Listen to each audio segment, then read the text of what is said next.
Ano po yan, nanay? Nakikihingi kami ng tulong po pambili namin ng pagkain namin. Ibig sabihin nilalako nyo po yung saging na yaan? Kung nakikibinta lang kami, sir, Kanino po yan? diyan lang po sa espiritu.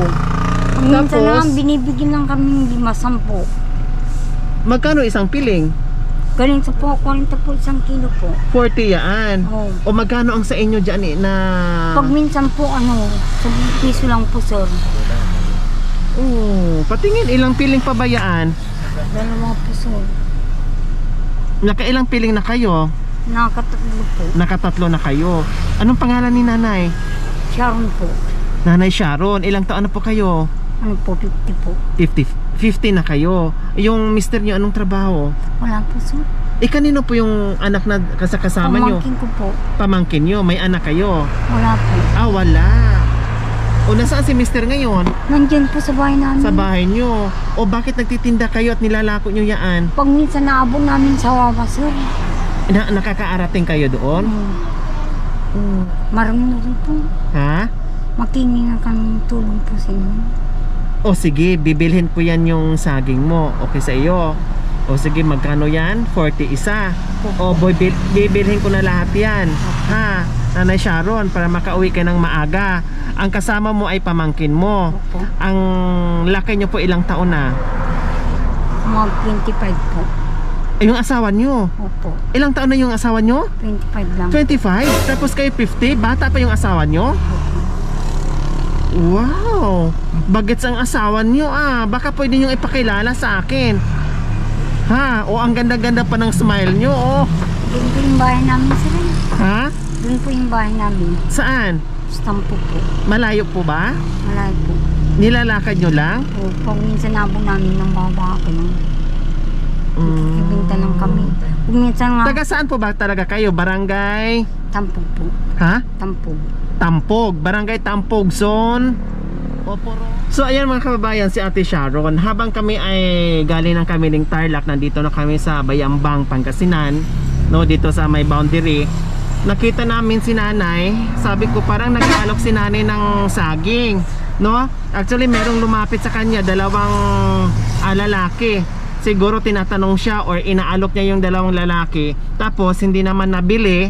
Sabi ko, nakalampas na kami ng tulay. Parang sabi namin, ng buong team, sabi, tara nga, balikan natin si nanay para nagbibenta yun, nag-aalok. Hindi kami nagkamali. Naglalako nga siya ng saging. So, nabintahan na siya at mayroong dalawang saging na natira. At lumapit ka sa amin. Hindi pa namin in-approach si nanay Sharon. Siya mismo lumapit sa sasakyan at inalok kami dahil pambili daw nila ng pagkain. Dahil ang sa kanya dito 10 peso lang bawat piling or 5 piso lang ang binibigay sa may-ari ng dala-dala niyang nilalako na saging. So ngayon ang gagawin natin para makauwi na si nanay, dahil malayo pa daw po yung kanyang nilalakad, bibilhin na natin at para makauwi na at makabili na ng pagkain, dahil nagsisipag si nanay Sharon para pambili ng pagkain nila at pambili sa kanyang mister na 25 years old lang. O kalahating kalahati sa edad ni nanay Sharon. Totoo po ba, nanay Sharon, 25 years old lang yung asawa nyo? Opo. Pero may asawa kayo dati? Meron po ng mata, binubog niya ako palagi. Nambubugbog yung dating asawa nyo. Kasing edad nyo po yun. 24 na yung asawa ko na po. Kasi puro mga bagets kasing inaasawan nyo. Dapat mag-asawa kayo ng 99 years old. Kasi kung minsan binubugbog ako sa mata, sa ilong bumugbog. Sinusunto kayo. Wag na kayo mag-asawa Bakit nag-asawa na kayo noon, 24 years old. Nabubugbog na kayo. Bakit nag-asawa pa kayo ulit ng 25 years old? Baka mamaya bugbugin na naman kayo. Hindi man ako binubugbog ng pangalawa ko. Mas mabait. Sa gabi na lang kayo binubugbog.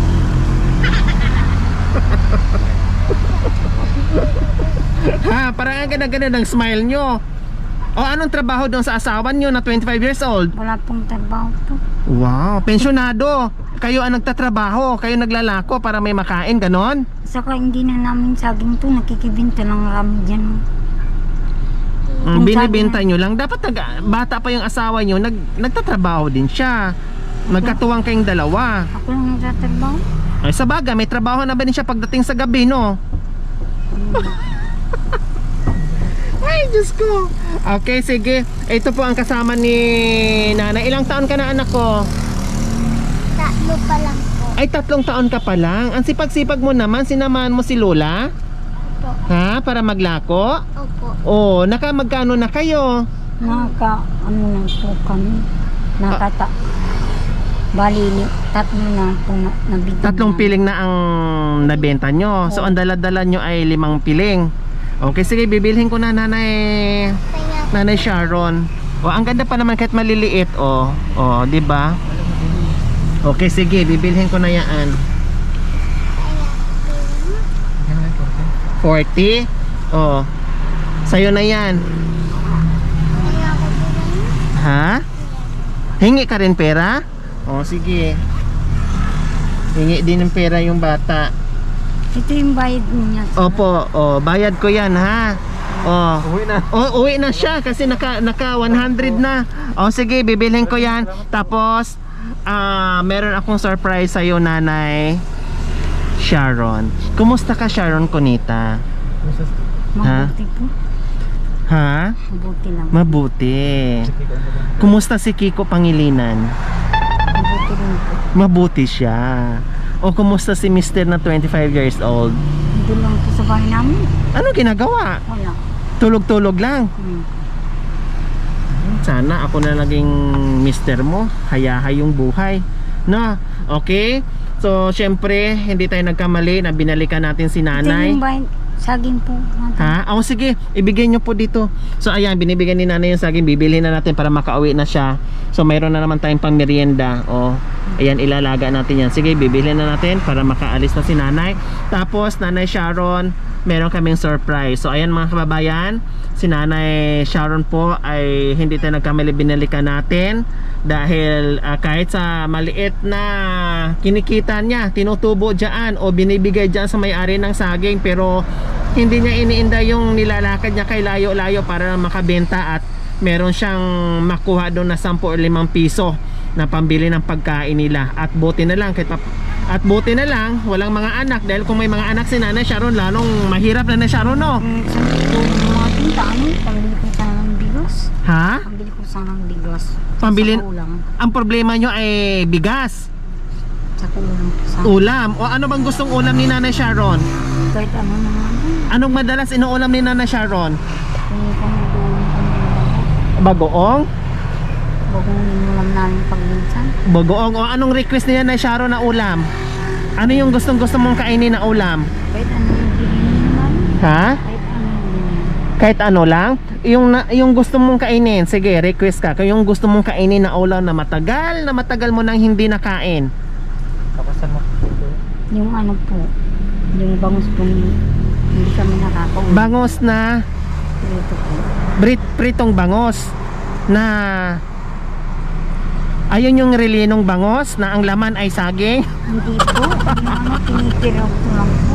Ha? Pinipirito lang. Prito lang. Yun lang talaga ang gusto nyo. Ayaw nyo po bang karne? Gusto rin po. Yung lechong manok? Lechon na Hindi manok? na kami nagpipili ng ganun po pag walang may bili po. Eh paano pag kita ng pambiling lechon manok? Kakain ka? Oo. Okay, sige. Bibigyan kita ng pambili mo ng lechon manok, bumili ka at umuwi ka ng maaga, Nanay, ha? Sharon, ha? Anong sabi niyo po kanina? Bibili na, wala kayong bigas. Opo. So yun ang problema mo. Sa kaulam po. Ulam. Okay, sige. Lahat ng problema mo ngayon ay masosolve natin, ha? Okay, sige, bababa ako, wait lang. Ayan po si Nanay Sharon, nasa lubong natin, no? Napakaliit ni Nanay Sharon, akala namin magkapatid sila, mga kababayan, dahil napakaliit, napakapayat. Ang binibenta niya ay saging, nilalako niya, at buti na lang nasundan natin, at buti na lang nasa lubong natin at binalikan. Dahil nalagpas na natin, malayo na, nakalagpas na kami ng tulay, at ang kailangan lang ni Nanay ay pambili ng bigas at ulam. Napakasimpleng kahilingan, kaya mga kababayan, yung kahilingan ni Nanay, tara, ibigay na natin. Halip po kayo, Nanay Sharon. Nanay Sharon, ito ang kahilingan mo, bigas at ulam. Okay, meron ka ng isang sakong bigas, at meron na kasamang isang tray ng itlog, Nanay Sharon, plus assorted groceries, kompleto na, kape, gatas, asukal, lahat-lahat na nandiyan dyan na mga dilata natin at instant noodles. meron ka nang may uwi at hindi mo na problemahin ng ilang araw na hindi ka na mapapagos kalalako, and then makukuha mo ay 5 piso o 10 piso. Bukod pa dyan sa ating groceries at bigas, meron ka pang cash, Nanay Sharon. May pambili ka ng masarap na ulam, bumili ka ng lechon manok para meron kayong pagsalasuluhan mamayang gabi. Salamat po sa biyaya na hindi ko inasaan. Malaking tulong po sa akin. Salamat po talaga. Salamat sa Panginoon. Muli, maraming salamat po sa walang sawang pagmamahal. Ma'am Pis Lopez from Korea, Kopot from Iceland, Ma'am Edna Hastings, Ma'am Mediatrix Lasafen. Maraming salamat po sa inyong ginito ang puso na walang sawang pagmamahal sa mga kababayan natin.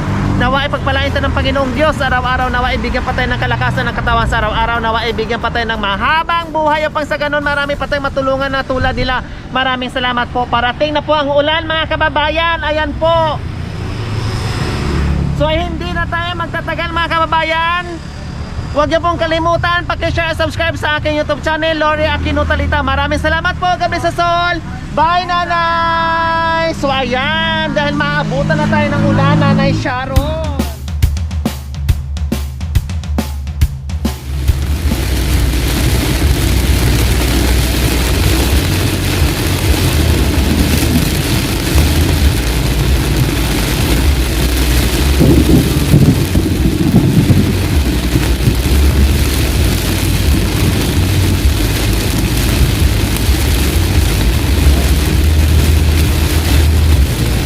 So ayan po, mga kababayan, kanina ang sobrang init, 39 po.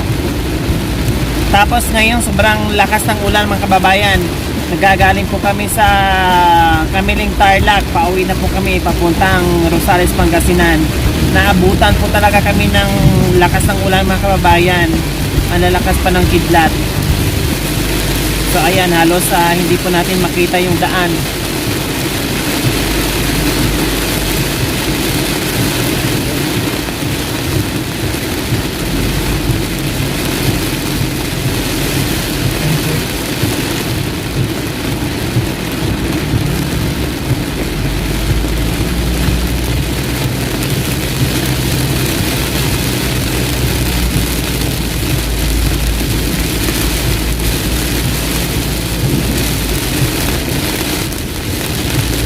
Sa umaga, mga kababayan, mula umaga hanggang mga alas 3 ng hapon, sobrang init po. Mga bandang hapon, uulan na naman. So init at araw at ulan yung ating hinaharap araw-araw, mga kababayan, habang tayo ay nag-iikot.